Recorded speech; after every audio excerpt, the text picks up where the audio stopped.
A lot of you were on the fucking Zoom and you were doing the following, okay? Looking at your mail, sending texts to each other about what an asshole the other person is, okay? Not paying attention, not reading your stuff, and if you don't think that slows down efficiency, creativity, creates rudeness and stuff, it does, okay? And when I found out that people are doing that, you don't do that in my goddamn meetings. You're going to meet with me. You got my attention. You got my focus. I don't bring my goddamn phone. I'm not sending texts to people. Okay? It simply doesn't work. And it doesn't work for creativity. It slows down decision making.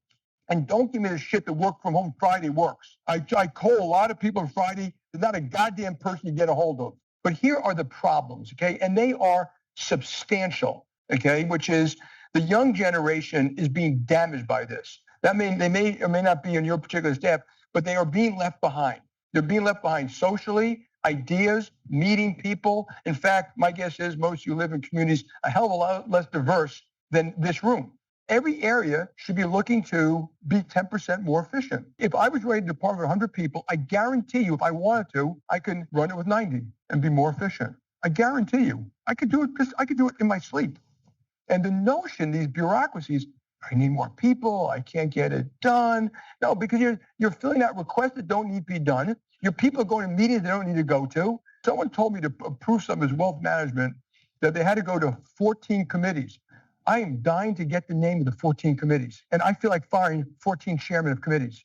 I can't stand it anymore. Now, you have a choice. You don't have to work at JP Morgan. So the people of you who don't want to work at the company, that's fine with me. I'm not mad at you. Don't be mad at me. It's a free country. You can walk with your feet, but this company is going to set our own standards and do it our own way. And I've had it with this kind of stuff. And, I come in, I've been working 7 days a goddamn week since COVID. And I come in and where's everybody else? But they're here and there and the Zooms don't show up. And people say they didn't get stuff. So that's not how you run a great company. We didn't build this great company by doing that, by doing the same semi-disease shit that everybody else does. So I think I love him, if I'm completely honest.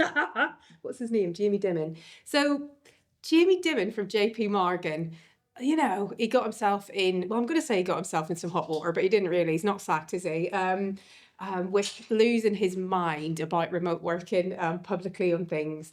And it's a really interesting one, isn't it? Because actually, when you listen to the fullness of the clip of what he's saying, a lot of it, I don't disagree with it. It is effing rude to be texting while you're in a meeting. It is unacceptable to not turn up to a meeting that's been booked for you or that you've accepted to attend. He really, I think, in this has got to the end of his tether. I think the mistake that he makes is he's blaming the wrong factors. So what he's doing is he's blaming remote working for the issues and demonising that. And he's also blaming those young people who can't possibly have any idea about work whenever they want to have a balanced psychological contract and a kind of balanced experience and deal with work.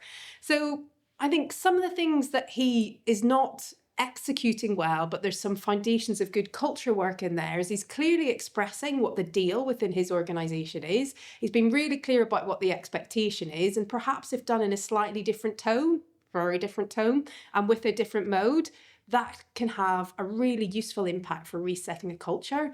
But attributing your culture to things that irritate you rather than taking a minute to really understand why is it that people aren't turning up, aren't focusing, are texting, etc. in meetings, and really starting to influence the environmental nudges and drivers and the true causes of that is one of the things that will mean that he'll pull everybody back into the office as he has. People will just be really pissed off about that, and it won't fix the underlying behaviours. In fact, what it will do is increase resentment and disengagement to an extent that you'll just have a load of people hanging about for their lovely financial deals, and he's going to have to performance manage them out at some point. There's no way that you're repairing from that temper tantrum.